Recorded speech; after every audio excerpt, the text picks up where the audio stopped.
Hello, Brad here. Listen, I'm going to do an interview today of a friend of mine, Maryna, here in Nikolaev, Ukraine. And I want Maryna to introduce herself. She's going to tell us a little bit about the situation over here. Hello, my name is Maryna. I'm from Mykolaiv city, the city on the wave. I grew up here and graduated school, college, and university. I have two educations. The first one is a musician, the second one is choreography. As an artist, I managed to visit different countries, but most of my life I spent in Mykolaiv. You have how many children? Just one. Oh, okay. And your son? Yeah, How he's old is he? now he is 5 years old. Oh, okay. Uh, Let me ask you something. Do you remember where you were when the war started? What city were you in? I was in Mykolaiv with all my family. Okay. We was under fire more than 2 months in 2022, and it was a really difficult situation emotionally for me. That was back when Russia was in artillery range and could shell Yeah, yeah, day in, day out. yeah. And my son was playing and sleeping in the basement all the time, and there was a frosty in the early month. Yeah, and math and March. March. Yeah, I'm sorry. And there is one of the most important battle for Mykolaiv, and Kherson was already occupied. So yeah, it was terrible time. That general that defended Nikolaev, he's a hero. Yeah, our people, really are hero.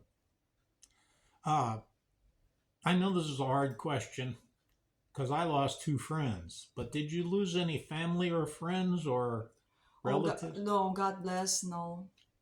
Okay. Yes, I lost one friend of mine. He was a soldier. I'd known him for 8 or 10 years then, but another friend of mine, I knew him for 12, 15 years, and he was a civilian working, and he was killed here. But I just want the people in the USA and other countries to understand this is not good. In fact, this room, luckily, connects the doorway to the bomb shelter. And we have had to use it several times. The electric is on and off now, depending. We're on a schedule. Uh, Maryna just said her water is off. My water goes on and off every 2 hours. She may have a different kind of problem right now than I do, but the whole city's on this. And just to just to give you an idea, none of our water for 3 years has been drinkable from the tap. And it has chemicals to keep it from being dangerous. I mean, as far as bacteria, but you can't drink it. You can bathe in it. Once you clear your pipes of the slightly brownish red, you can wash your clothes too. But now I want to get back to talking with Maryna. Maryna, did you leave Nikolaev at any time during the war? No, I after 2 months of this terrible time. Yeah, the first day, I like I said before that we spent 2 months under the shelter, and I decided to move. Even every day, I proceed my family to leave Mykolaiv, and after one of the night of sheltering, I decided to move. I went to found a Red Cross, and we moved. We left Mykolaiv um, to another region of Ukraine, Yes. Can you say where? Cherkasy region, Oh, Cherkasy. center of Ukraine. Yes, yes. I've been there. It's a nice smaller town, but it's nice. Uh, You didn't like it? I love. No, it's good, but Mykolaiv better. Of Yeah, course. the Yes. best and college. Yes. Um, when you were, have you noticed any changes here? I mean, besides the sirens, which Some days are on and off many, many times. Other days you don't hear it for 2, 3 days. Oh, I have really story about this. When the war started, yes, and it was the beginning of the March, yeah, or the end of March, yeah. I will never forget this. And I was sleeping with my son in the morning, and my mother came running into the house and screamed, "Get up!" And we ran after this, and it was terrible explosion, really terrible. And I did not retrain my emotions, and I yelled. After was like Whistler and one more explosion, and died silence. But for now, it's like normal for us. Like, Yes, I have my apartment on Admiralska. Rockets were so close 4 times in 3 years that it blew my windows out and doors, and the city covered my windows with OSB 4 times. Oh, OSB is like plywood or particle board.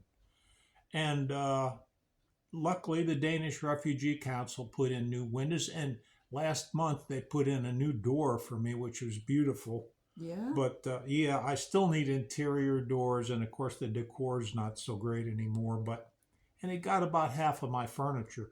But in my other apartment, where of course, I have to live because everybody's afraid to live in the one near the shipbuilding administration for the Navy and the shipbuilders. Everybody's afraid to live there.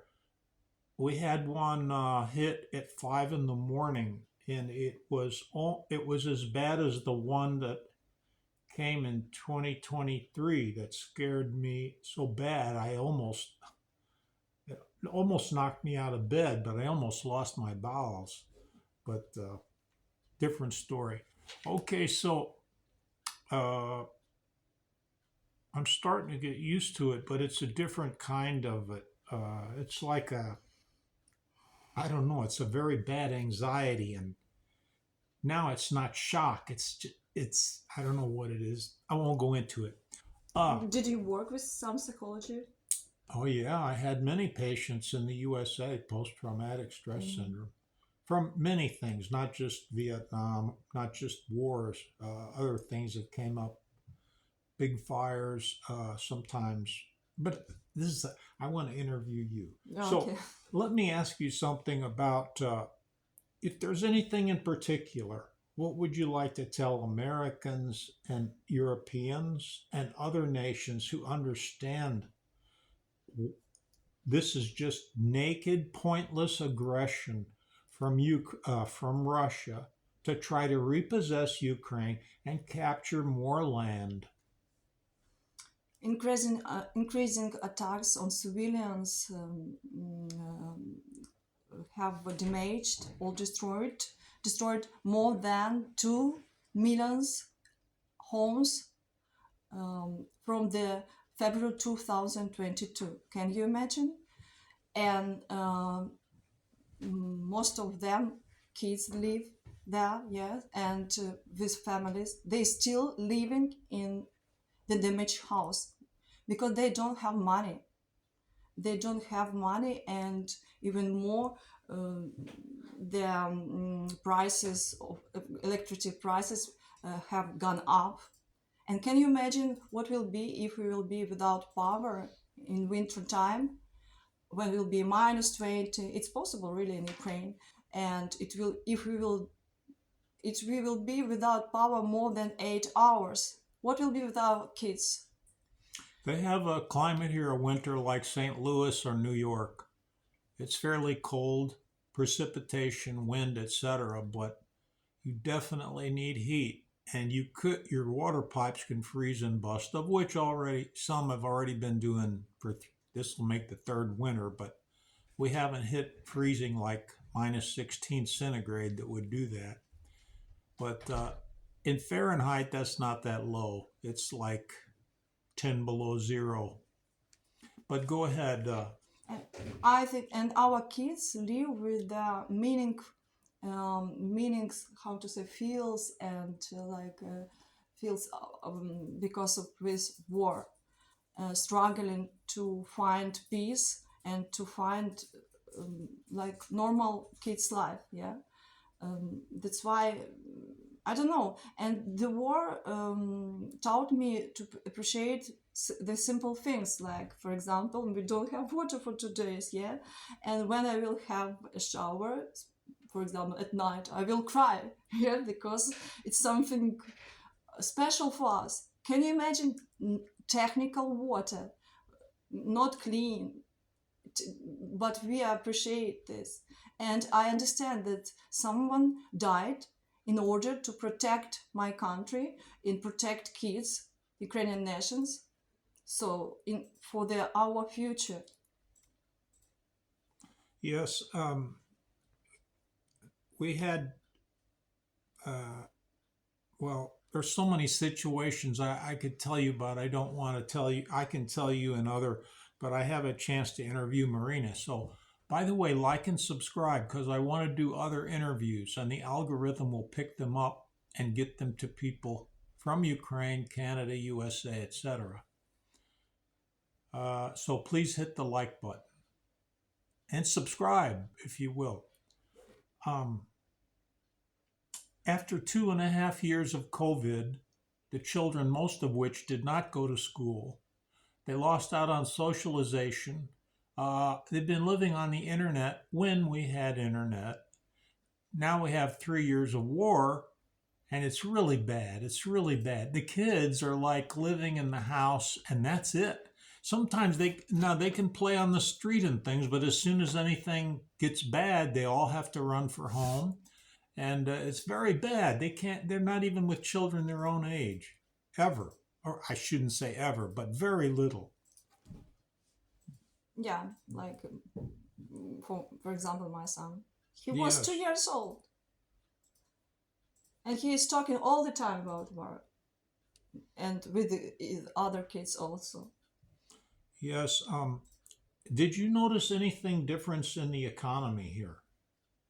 Or I'm really not like special. It's not my Well, specialty. okay. Well, you know the prices in the grocery store.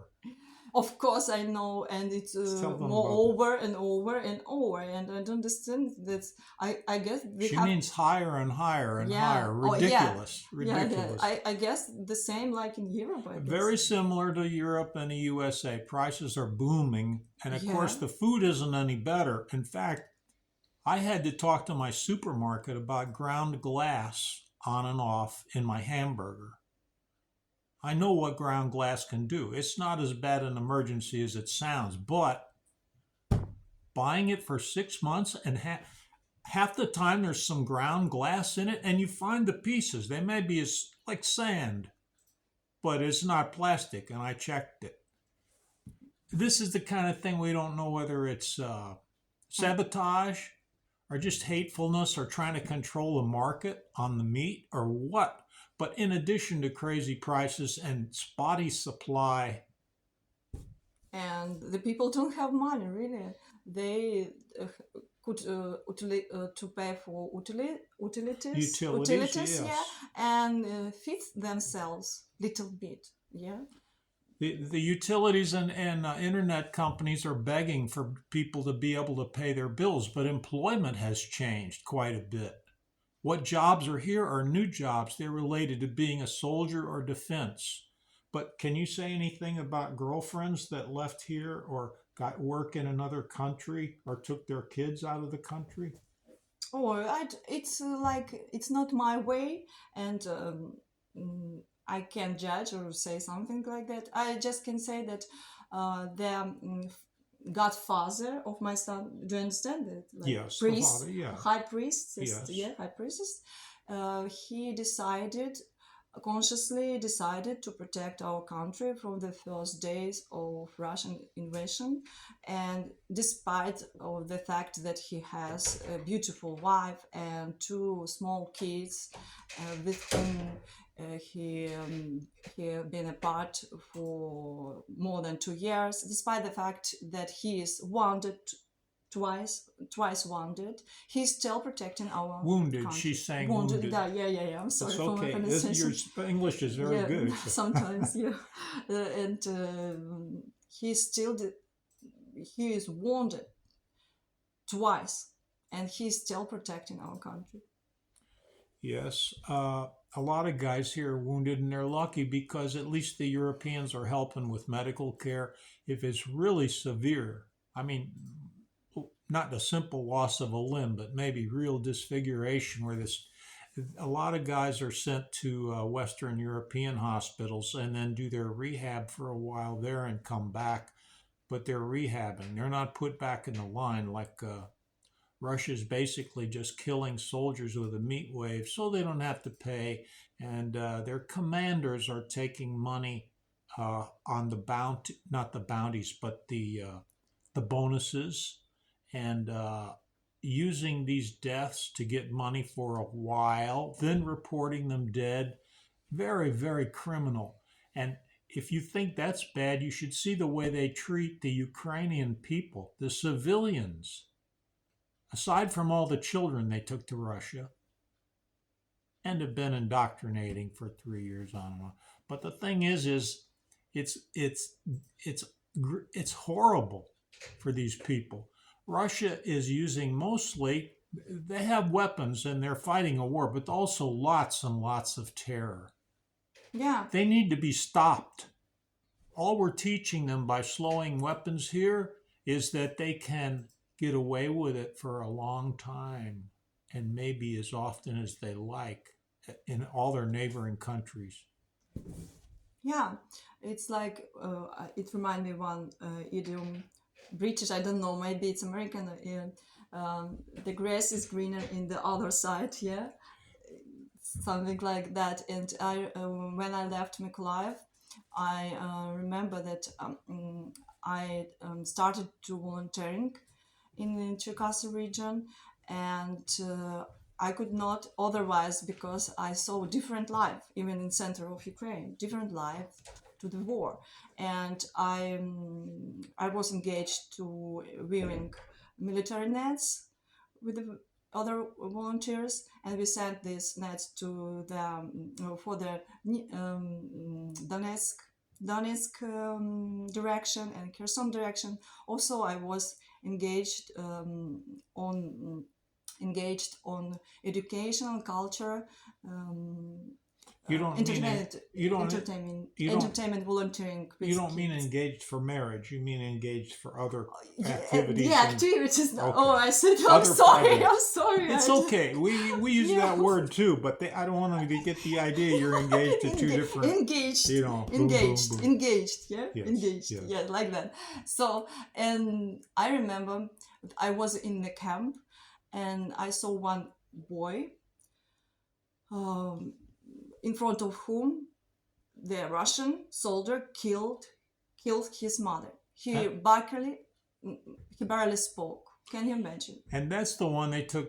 That's one of the kind of kids they took to Russia, where they openly killed the parents or somebody neighbor where they're a witness. That's the main reason to take them out of here. And it's a big reason that Putin, if he allows the West in there, he knows half the people that he's around are going to the criminal courts Yeah. for atrocities.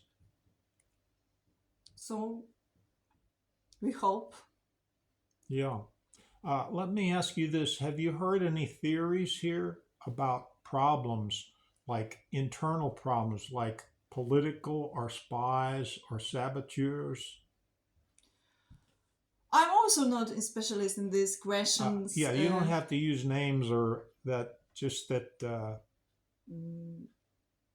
if you want, you don't have to say anything. I won't take responsibility for this. Okay, and I understand why. I talk to people all the time. It's hard to talk because you don't know who you're talking to, and this goes anywhere. Who knows where this is going? This video. So it's hard to ask somebody when you're not really sure even who's in your neighborhood. We had some people here in Nikolaev and other cities that were spotting for the artillery and the other intelligence, army intelligence for different kinds of targeting. So people here have to be serious.